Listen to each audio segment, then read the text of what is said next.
Hello everyone, myself RK. You are most welcome on my YouTube channel Exam Edge for All Classes। बच्चों आज का जो हमारा topic है वो है pair of linear equation into variable का जो एक्सरसाइज 3.1 है। आज उसके बारे में हम लोग को पढ़ना है। इससे पहले मैंने पहले वाले वीडियो में सारे कॉन्सेप्ट को बताया था और आज एक्सरसाइज करवानी है। तो अगर आप पहला वीडियो आप नहीं देखे होंगे इसको आप नहीं समझ पाएंगे। इस वजह से कोशिश ये होना चाहिए कि आपको हर वीडियो देखना चाहिए। आइए हम शुरुआत करते हैं। मैंने यहाँ पहला क्वेश्चन लिख रखा है, देखिए क्या कह रहा है इसमें। और मेरा फिर आपसे ये रिक्वेस्ट है कि अगर आप डायरेक्ट ये वीडियो देख रहे हैं इससे पहले उसको ज़रूर देख लें, वो बहुत इम्पॉर्टेंट है क्योंकि पूरे चैप्टर का सारा कॉन्सेप्ट मैंने वहाँ बताया हुआ है, तो इस वजह से उसको देखना कंपलसरी है। देखिएगा यहाँ पे आज हमारा टॉपिक क्लास 10th एनसीईआरटी को हमको एक्सरसाइज 3.1 सॉल्व करना है, जिसमें 3 क्वेश्चन आई थिंक दिए हुए हैं। मैं पहला क्वेश्चन यहाँ लिख रखा है, क्या लिखा कि Aftab tales his daughter 7 years ago I was 7 times as old as you were then। वहाँ दिया हुआ है कर also 3 years from now I shall be 3 times as old as you will be। Represent this situation algebraically and graphically। यहाँ 2-3 चीज़ों को याद रखना है। पहला तो कह रहा है कि ये जो रिप्रेजेंट करना है सिचुएशन को algebraically करना है और दूसरा ग्राफिकली। और आप यहाँ से ये देखिएगा, यहाँ तक आपका कंप्लीट एक सेंटेंस है, देन तक फिर आल्सो से आगे स्टार्ट है 3 times as old as you will be, यहाँ तक एक है। आइए हम लोग इसको पहले समझते हैं। सबसे पहले हमको इसमें अलजेब्रिकली क्या करना है, 2 इक्वेशन फॉर्म करना है, उसके बाद हम लोग ग्राफिकली देखेंगे। मैंने बताया था कि पेयर ऑफ लीनियर इक्वेशन जो होता है उसको सॉल्व करने का मैंने 4 मेथड बताया है, जिसमें एक ग्राफिकली भी था, एक ग्राफ मेथड था, बाकी 3 मेथड और थे, सब्स्टिट्यूशन, एलिमिनेशन और क्रॉस मल्टीप्लिकेशन। तो मैंने कहा था उसमें कि सबसे पहले हमको ग्राफ देखना है, उसके बाद हम उसको देखेंगे। तो आइए हम लोग देखते हैं यहाँ पे सॉल्व करना। सबसे पहले हम लोग इक्वेशन बनाते हैं। क्या कह रहा Aftab tales his daughter 7 years ago I was 7 times as old as you were then।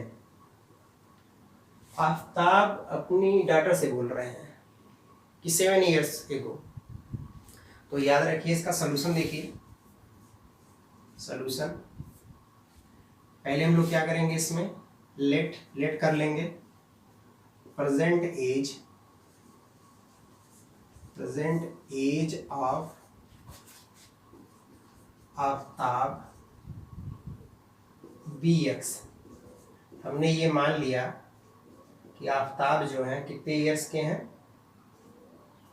x year के हैं। प्रेजेंट एज है इनका, मतलब आज आफ्ताब की एज कितनी है, x ईयर।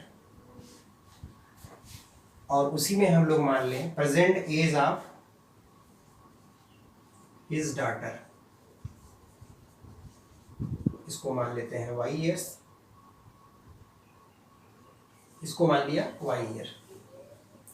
एक बात बताइए, आफ्ताब की एज आज x ईयर है, उसकी डॉटर की एज y ईयर है, तो यहाँ पे देखिएगा 7 years ago 7 साल पहले इनकी एज क्या होगी और इनकी एज क्या होगी। तो आज अगर किसी की एज मान लीजिए कितना है, 12 है, और 7 years ago 7 साल पहले कितनी रही होगी, इसका मतलब 7 घटा देंगे तो 5 साल के रहे होंगे। तो 7 years ago जो आफ्ताब की एज है वो कितनी हो जाएगी, x-7, ये कितनी हो जाएगी, y-7। भाई डॉटर की भी तो एज 7 साल पीछे जाएगी। जैसे आज ये y है तो 7 years पहले y-7। तो आप यहाँ क्या लिखेंगे, 7 years ago 7 years ago age of Aftab. अगर हम आपसे कहें एज ऑफ आफ्ताब कितना होगा, x-7 and his daughter y-7। ये चीज याद रखिएगा, यहाँ भी लिखना पड़ेगा कि 7 years ago age of his daughter. मैंने पूरा लिखा नहीं है, इतना लिख दिया। यहाँ तक बात हम लोग का कंप्लीट हो गया। कह रहा है कि I was 7 times as old as your then, कह रहा है कि आफ्ताब बोल रहा है, कह रहा है कि जो मेरी एज थी, डॉटर की एज का कितना था 7 टाइम्स। तो अकॉर्डिंग टू फर्स्ट कंडीशन,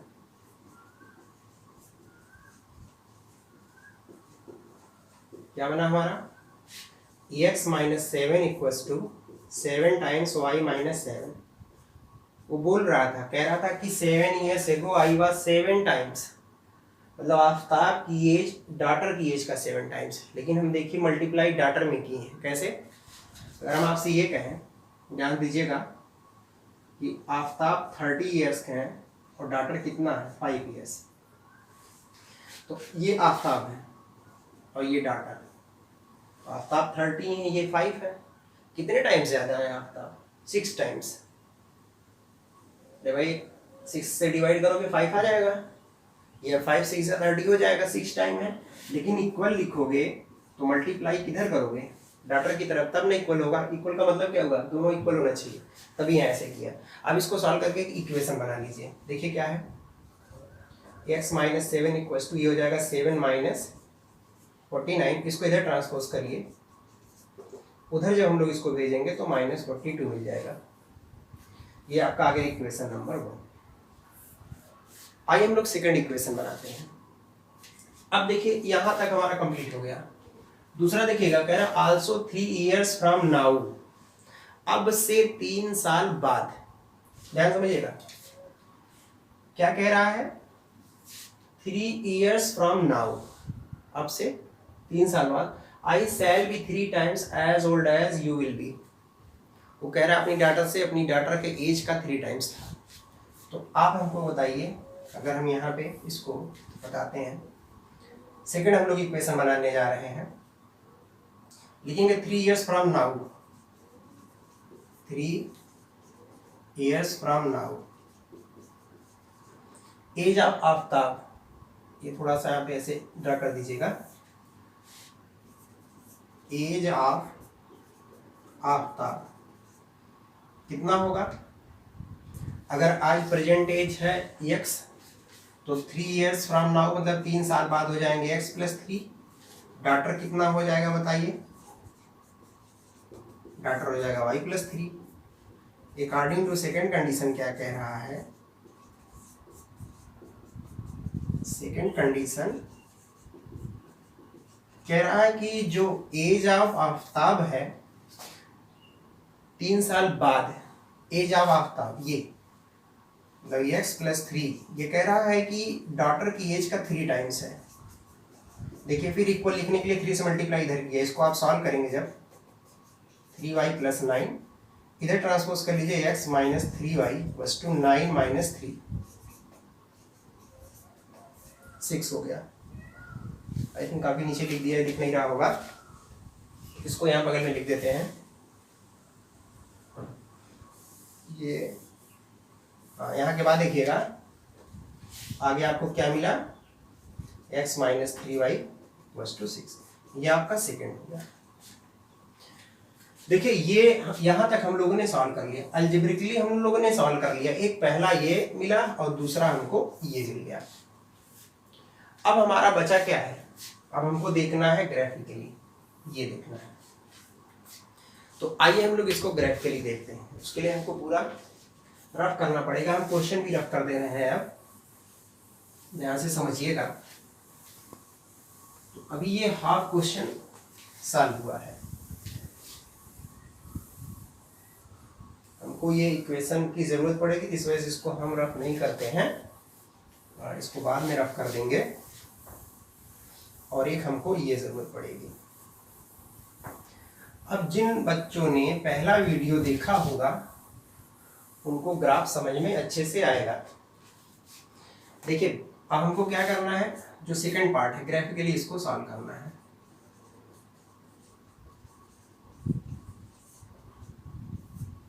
दोनों इक्वेशन यहां लिखे हैं, देखिए पहला क्या है 7/42 पहला इक्वेशन, दूसरा क्या है सेकेंड। हमने 2-3 कंडीशन बताया था, मैं एक बार याद दिला देता हूं यहाँ पे। हमने बताया था अगर ये दो इक्वेशन है और standard form of pair of linear equation बताया था a1x b1y c1 equal to 0, a2x b2y c2 equal to 0, this is 1 here this is second. मैंने बताया था कि if a1 upon a2 does not equal to b1 upon b2, अगर ऐसा है तो जो दोनों इक्वेशन का सलूशन होगा उसको हमने बताया था क्या होता है, यूनिक सॉल्यूशन। बहुत अच्छे से बताया है, इस वजह से जो लोग फर्स्ट वीडियो देखेंगे उनको समझ में आएगा। दूसरा हमने ये बताया था एक तो यूनिक सॉल्यूशन होगा, लाइंस जो होंगी इससे जो दो लाइंस मिलेंगी इंटरसेक्ट करेंगी। अगला एक चीज हमने बताया था कि कंसिस्टेंट होगा, कंसिस्टेंट के बारे में भी हमने बताया था ये कंडीशन। तो ऐसा यहाँ हो रहा है क्या, a1 upon a2 does not equal to b1 upon b2 है? तो आइए देखते हैं। तो आप यहाँ देखिए है ऐसा, क्यों? क्योंकि आपको पता है ये a1 है ये b1 है। जो पहला इक्वेशन यहाँ देखिए सब 1 1 होता है, तो a1 कितना है 1, a2 कितना 1, तो a1 अपान ये कितना जाएगा 1 अपान 1 दैट इज 1, और b1 अपान b2 अगर निकालते हैं तो -7 अपान -3 ये कैंसिल हो गया, 7 अपान 3, तो a1 upon a2 does not equal to b1 upon b2 आया। इसका मतलब ये हुआ कि सोल्यूशन यूनिक होगा, मतलब ये हुआ कि एक वैल्यू होगी x और y की जो दोनों इक्वेशन को सेटिस्फाइड करेगी। यूनिक का मतलब यही होता है, अभी हम बताते हैं इसको ग्राफ में। दूसरा कि लाइन कहीं इंटरसेक्ट जरूर करेंगी, अगर लाइन को आप आगे या पीछे बढ़ाएंगे जो लाइन मिलेंगी तो इंटरसेक्ट करेंगी, और इंटरसेक्ट करती हैं कहीं जब मिलती हैं तो उसको कंसिस्टेंट बोलते हैं। तो ग्राफ आपका अगर ऐसा है तो हमारा सही है। आइए हम लोग, लेकिन इसको मैं सिर्फ याद दिलाने के लिए बता दिया, इसका यूज नहीं है, इसी वजह से मैं कह रहा था कि फर्स्ट वीडियो देखना जरूरी है। तो सोल्यूशन में यहाँ इसका कोई रोल नहीं है, इसको हम लोग यहाँ पे नहीं लिखते हैं। आइए हम लोग ग्राफ ड्रा करते हैं, उसके लिए हमको पॉइंट निकालना पड़ेगा। कैसे लिखेंगे? फ्रॉम वन का मतलब पहले इक्वेशन से क्या लिखेंगे, -42। यहाँ पे x इक्वल टू हम लोग लिख सकते हैं -42 + 7y, इसको मान लीजिएगा 1। उसके बाद क्या करना है आपको, एक टेबल बना लीजिएगा, एटलीस्ट 3 वैल्यू हमको यहाँ पे लेना है। चलिए y की कोई अपने आप से एक वैल्यू लीजिए, y की वैल्यू हम कितना ले लें जिससे हमको x की सही वैल्यू मिले, कम से कम मिले, जिससे ग्राफ को आसानी से हम लोग ड्रा कर सकें। तो मैंने क्या किया यहाँ पे 6 ले लिया, y कितना लिया 6, तो देखिए यहाँ 6 ये कितना हो जाएगा 0 हो जाएगा, ये 42 हो जाएगा, दोनों कैंसिल हो जाएगा, 0 आ जाएगा। एक बार हम इसकी वैल्यू 5 ले रहे हैं, 5 लेंगे तो कितना हो जाएगा 35, और 35 यहाँ लेने का मतलब कि ये कितना आ जाएगा -7 आ जाएगा। एक बार कुछ और वैल्यू लीजिए, 7 ले लें, तो 7 यहाँ पे लेंगे जब तो 49 हो जाएगा, और 49 में से जब हम लोग माइनस इसको सब्ट्रैक्ट करेंगे तो देखिए कितना मिलेगा, ये आपका मिल जाएगा 7। ये बात समझ में आ गई? देखिए ये 7, ये भी 7, इतना, और ये 49 होगा, उसमें से कुछ सब्ट्रैक्ट कर देंगे। आइए उसके बाद सेकंड से देखते हैं। अभी ये तो पहला पॉइंट हमको मिल गया, क्या पॉइंट हमको मिला, जो हमको पॉइंट्स मिला है वो मिला है, पहला देखिए 0.6, दूसरा जो मिला है क्या मिला है -7.5, और जो तीसरा मिला है वो क्या मिला है 7 और 7।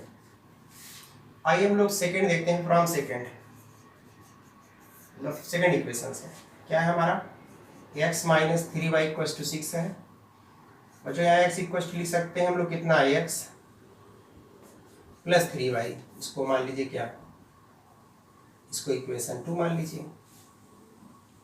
यहाँ पे भी अगर हम लोग पॉइंट लेना चाहते हैं तो देखिए क्या क्या वैल्यू लिया जाएगा, एटलीस्ट 3 वैल्यू यहाँ पे भी लिया जाए तो देखिए क्या मिलेगा। यहाँ पे आपका x रहा, ये y रहा, y की कुछ ऐसी वैल्यू लीजिए जिससे आपको x का थोड़ा सा सही वैल्यू पता चले। तो यहाँ पे अगर हम -2 ले लेते हैं तो जब -2 लेंगे तो -6 हो जाएगा, देखिए 0 हो जाएगा। अगर यहाँ पे हम -1 ले लें तो -3 हो जाएगा, ये आ जाएगा कितना 3। ये अगर यहाँ -3 वैल्यू ले लिया जाए तो 3 3 = 9, -3, ये वैल्यू पता चला। मतलब आपको जो यहाँ पॉइंट्स मिला वो क्या क्या मिला, देखिए पहला आपको मिला 0, -2, दूसरा मिला 3 माइनस 1, और जो तीसरा मिला कितना मिला -3, ये वैल्यू मिल गया। अब आइए हम लोग यहाँ पे देखते हैं, हमको ग्राफ ड्रा करना है। ये नीचे -3 है। ग्राफ देखिए क्या होगा इसका। ये रहा आपका x o x dash y o y dash, इसमें प्रॉब्लम है नहीं। पहला पॉइंट आप रिप्रेजेंट करिए, देखिए कहाँ पे होगा 0 6। तो 0 यहाँ देखिए x एक्सिस पे लाई करेगा, सॉरी y एक्सिस पे, तो ऊपर चलेंगे 1 2 3 4 5 6, ये पॉइंट रहा आपका 0 6। ये दूसरा पॉइंट है -7 और 5, तो -7 आपको पता है, इधर चलेंगे 1 2 3 4 5 6 7, और 5 कहाँ चलेंगे ऊपर 1 2 3 4 5। तो लगभग आपको पता है, अगर हम लोग थोड़ा एग्जैक्ट तो नहीं जा सकते, फिर भी कुछ यहाँ पे आएगा। कॉपी में थोड़ा ग्राफ उतना एग्जैक्ट नहीं आएगा, फिर भी आप समझने की कोशिश करिएगा। -7 और 5। अगला है 7 और 7। तो आपको पता है कि ये 6 यहाँ गए हैं तो एक ऊपर चले जाएंगे, और इधर देखिए 1 2 3 4 5 6 7, तो इधर बढ़ेंगे तो कहीं यहाँ होगा। थोड़ा और दूर कर देते हैं, ये आपका हो गया 7 और 7। इसको मिलाते हुए एक लाइन ड्रा करिए, तो देखिए ये लाइन मिला। इस लाइन, जो लाइन मिला है कौन सी इक्वेशन से मिला, फर्स्ट, तो यहाँ पे हम लोग लिख देते हैं x - 7y = -42। दूसरा पॉइंट देखिए 0 - 2, तो 1 2, ये हुआ कितना 0 - 2, ये पॉइंट 3 - 1, तो 3 आप देख रहे हैं, ये हुआ -1, कहीं यहाँ होगा। ये कितना हुआ 3 - 1। उसके बाद देखिए क्या -3 और -3, तो -3 आप इधर चलेंगे, यहाँ नीचे आ जाएंगे तो यहाँ होगा। यहाँ पे कितना हो गया -3 - 3। इन तीनों को मिलाते हुए लाइन ड्रा करिए, ऐसे जाएगा। ये सेकंड इक्वेशन से मिला, देखिएगा x - 3y = 6, ये इसका ग्राफ हो गया। क्या देख रहे हैं यहाँ पे, पीछे साइड अगर बढ़ाओगे कहीं नहीं मीट करेगा, आगे जाके कहीं मीट करेगा। एक्चुअली जो क्वेश्चन ऐसा बनाया गया है कि वो मीट नहीं करेगा, तो आप इस बात को याद रखिए, आगे इसको आप प्रोड्यूस करेंगे तो कहीं मीट करेगा, ये बात कंफर्म है। अभी हमने बताया था जब कहीं मीट कर ये इंटरसेक्ट जरूर करेगा। दूसरा चीज़ हमने क्या बताया था, मैंने कहा था कि इसका जब किसी एक पॉइंट पे इंटरसेक्ट करेगी, इसका एक सोल्यूशन होगा, यूनिक सोल्यूशन होगा। दूसरी चीज़ क्या होता था, कंसिस्टेंट, जहाँ मिलेगा कंसिस्टेंट होगा। एक्चुअली एनसीईआरटी में भी इसी तरीके से दिया हुआ है, ठीक है, वहाँ पर भी ये इंटरसेक्ट नहीं कर रहा है। अभी आगे और सवाल मिलेंगे और क्वेश्चन आएंगे जिसमें इंटरसेक्ट करता हुआ दिखेगा। तो ये आपका पूरा इसका ये पहला क्वेश्चन था, जो कि मैंने कहा ना इसमें 3 क्वेश्चन है और तीनों केसेस पे हैं। जो फर्स्ट वीडियो में मैंने फर्स्ट सेकेंड और थर्ड केस बताया, हर एक केसेस पे ही दिया हुआ है। आइए हम लोग देखते हैं सेकेंड क्वेश्चन। अब देखिएगा यहाँ पे कह रहा कि the cost of 2 kg apples and 1 kg grapes on a day was found be ₹160. After a month, the cost of 4 kg of apples and 2 kg of grapes is ₹300. Represent this situation algebraically and graphically. Same उसमें ये भी same question है। तो सबसे पहले हमको equation बनाना पड़ेगा, फिर ग्राफ पे इसको क्या करना पड़ेगा, रिप्रेजेंट करना पड़ेगा। देखिए जो पहला सेंटेंस है यहाँ से लेकर के और ये 160 तक, यहाँ से पहले एक इक्वेशन बनेगा। कैसे, cost of 2 kg apples and 1 kg grapes on a day was found to be 160। फिर उसके बाद जो आफ्टर अ मंथ के बाद 300 तक यहाँ से एक बनेगा। सोल्यूशन देखिए कितना सिंपल है। सबसे पहले हम लोग इसमें लेट कर लें, let cost of 1 kg apples be x, और क्या मान लें, and cost of 1 kg grapes कितना मान लें BY, मतलब आपका ग्रेप्स का Y और 1 kg एप्पल्स कितना है X है। इसके बाद देखिएगा अकॉर्डिंग टू फर्स्ट कंडीशन, देखिएगा कह रहा है 2 kg एप्पल्स है और 1 kg ग्रेप्स है। तो अगर 1 kg एप्पल्स X का है तो 2 kg 2X। अगर हम आपसे कहें 1 kg एप्पल 100 का है तो 2 kg कितना होगा 100 × 2 मीन्स 200। तो यहाँ पे 1 kg का X माना है, यहाँ पे 2 kg की बात कर रहा है तो 2X। और कह रहा 1 kg ग्रेप्स, 1 kg ग्रेप्स का ऑलरेडी हम लोगों ने मान रखा है कितना Y, मिला के टोटल कितना है दे रहे हैं 160। पहला इक्वेशन फॉर्म हो गया। फिर उसके बाद देखिएगा अकॉर्डिंग टू सेकंड कंडीशन,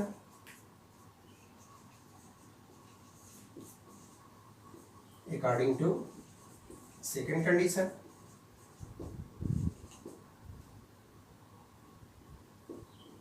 देखिएगा क्या कह रहा है। अब कह रहा है कि आफ्टर, देखिए पहला तो यहां तक कंप्लीट हो गया। उसके बाद कह रहा है आफ्टर अ मंथ, 1 महीने के बाद the cost of 4 kg Apple है और 2 kg क्या है ग्रेप्स है।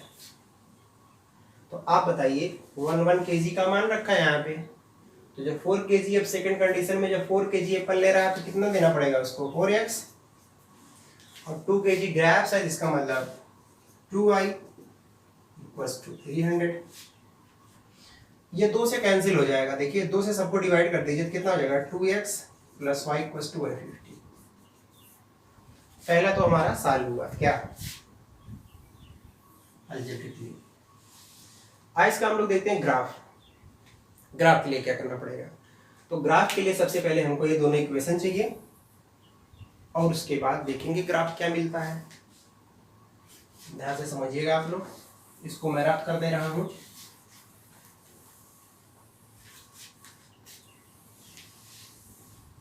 हमको ये इक्वेशन चाहिए और एक ये चाहिए।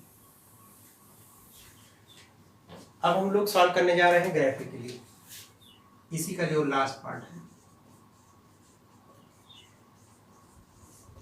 ध्यान दीजिएगा, पहला इक्वेशन क्या है बच्चों 2X + Y = 160, this is 1।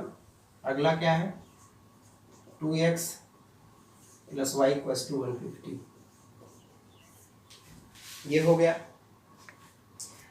Second condition हमने बताया था कि ध्यान समझिएगा, एक बार याद दिलाते हैं आपको कि अगर A1X B1Y और C1 = 0 हो, A2X B2Y + C2 = 0 हो, मैंने कहा था when A1/A2 = B1/B2 does not = C1/C2, तो जो लाइन मिलेगी, लाइन मैंने बताया था ग्राफ में कैसे मिलेगा, लाइन पैरेलल हो जाएगा। जब पैरेलल हो जाएगा तो नो सोल्यूशन, क्योंकि कहीं इंटरसेक्ट नहीं करा तो कोई सोल्यूशन नहीं होगा।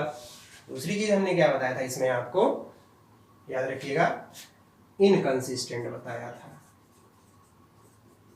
क्योंकि जब दोनों कहीं मीट नहीं करेंगी तो इनकंसिस्टेंट होगा।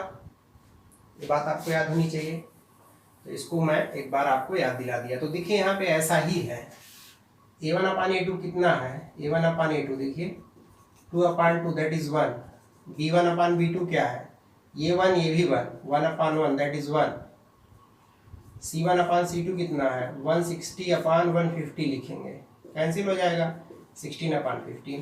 तो A1/A2 = B1/B2 तो मिल रहा है, बट डज नॉट = C1/C2। इसका मतलब ग्राफ ड्रा करेंगे तो ग्राफ पैरेलल होगा। आइए चेक करते हैं ऐसा है क्या। देखिएगा आप पहले हम लोग पॉइंट निकालते हैं, क्या लिखेंगे फ्रॉम 1। पहला क्या है 2X + Y = 160, यहाँ पे Y = हम लोग लिख सकते हैं 160 - 2X, इसी को आप 1 मान लीजिए। आइए हम लोग पॉइंट निकालते हैं, एटलीस्ट 3 पॉइंट निकालना है। ये X है, ये Y है।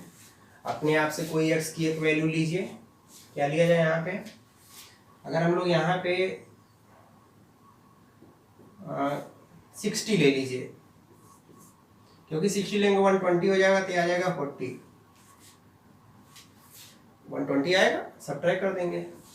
फिर उसके बाद हम लोग यहाँ पे कर दे रहे हैं 70, तो ये कितना आ जाएगा 20, क्योंकि 7 टू इतना आ जाएगा। फिर हम लोग ले रहे हैं 80, तो ये आ जाएगा 0, पहला मिल गया पॉइंट। क्या क्या पॉइंट मिला आप ध्यान दीजिएगा, पॉइंट्स हमको क्या क्या मिला। पहला मिला 60-40, दूसरा क्या है 70-20, और अगला क्या है 80 और 0। आइए देखते हैं सेकंड से भी। फ्रॉम सेकंड क्या है आपका 2x + y = 150 है, y = 150 - 2x कर दीजिए, सेकंड मान लीजिएगा। आइए इसका भी पॉइंट देख लिया जाए हम लोग। यहाँ पे x, यहाँ y। चलिए x की वैल्यू अपने आप से कुछ पुट करिए, कितना पुट करें 60 कर दीजिए, तो कितना आ जाएगा 120, ये 30 आ गया। कुछ और ले लीजिए, क्या लेंगे यहाँ 50 कर दीजिए या 70 कर दीजिए, तो ये 10 आ गया। 80 कर दीजिए, तो ये -10 आ गया। देखिए क्या क्या पॉइंट मिला हमको, 60 और 30, अगला पॉइंट मिला 70 एंड 10, नेक्स्ट मिला 80 - 2। ये हो गया, सारे पॉइंट्स मिल गए। आइए ग्राफ देखते हैं क्या मिलता है इसका। आप ग्राफ पेपर पे x और y एक्सिस ड्रा करेंगे, ये y है, y डैश है। पहला पॉइंट देखिए 60 और 40 है। तो आपको मैं एक चीज़ बता दूं, यहाँ पे जो 10 स्मॉल यूनिट होता है पूरे को 10 मान लेते हैं, तो ग्राफ में आसानी से हम लोग ड्रा कर लेंगे। देखिए 1, इसका मतलब हमको 6 चलना पड़ेगा, 10, 2, 3, 4, 5, ये हो गया। 40 ऊपर चलेंगे, 1, 2, 3, 4, इसको बढ़ाएंगे तो कहीं यहाँ मीट करेगा। ये पॉइंट क्या है आपका, इसका कोऑर्डिनेट है 60, 40, 70 और 20 है, तो 1, 2, 3, 4, 5, 6 एक यहाँ कर दीजिए। 70 और 20 आपको मालूम ये होगा, तो ये आपका कहीं पे थोड़ा इसको बढ़ा देते हैं, कहीं ऐसे होगा, देखिए ये होगा, तो ये आपका हो गया 70 एंड 20। अगला है 80, 0, तो 80, 0 यहाँ पर हो जाएगा, 80, 0, इसको थोड़ा बगल में लिखते हैं। ये कितना था हमारा 60 और 40, यहाँ दिख रहा होगा। अब आप इसको मिलाते हुए अगर लाइन ड्रा करेंगे, तो फिलहाल ये बोर्ड से ऊपर चला जा रहा है, कोई प्रॉब्लम नहीं है। इसको मिलाते हुए लाइन ड्रा करेंगे, देखिए ये लाइन मिलेगा ऐसे। ये लाइन किससे मिला है, फर्स्ट इक्वेशन से, इस पे लिख दीजिए 2x + y = 160। आइए दूसरा पॉइंट देखा जाए, 60, 30, तो 1, 2, 3, 4, 5, 6, ये 60 हुआ, ये 30 हुआ, तो कहीं पे ये होगा 60, 30, 70 और 10, तो ये 70 हुआ और 10 आपका देख रहे हैं ये होगा 70 और 10, 80 और -10, तो 80 तो आप देख रहे हैं यहाँ पे है, -10 नीचे आएंगे कहीं यहाँ होगा। इसको भी मिलाते हुए लाइन ड्रा करेंगे, देखिए ये ऐसे जाएगा। ये पॉइंट ये था, दूसरा ये था, तीसरा ये था। जो पहला पॉइंट है उसका कोऑर्डिनेट था कितना 60, 30, दूसरा वाला पॉइंट जो था कितना था 70 और 10, और लास्ट में जो आपका था कितना 80 और -10। ये जो लाइन मिला है दूसरा वाला, उसका इक्वेशन क्या था 2x + y = 150। देखिए दोनों लाइन, अगर ये इसको L1 मान लेते हैं, ये L1 है और ये L2 है, देख रहे हैं दोनों क्या है, पैरेलल है। ग्राफ पेपर पे ड्रा करिएगा, मेरा थोड़ा सा यहाँ पे बीच में गड़बड़ हो गया है, लेकिन आप ग्राफ पेपर पे ड्रा करेंगे तो वहाँ पे आपको एग्जैक्ट दिखेगा कि कहाँ से ये हुआ है।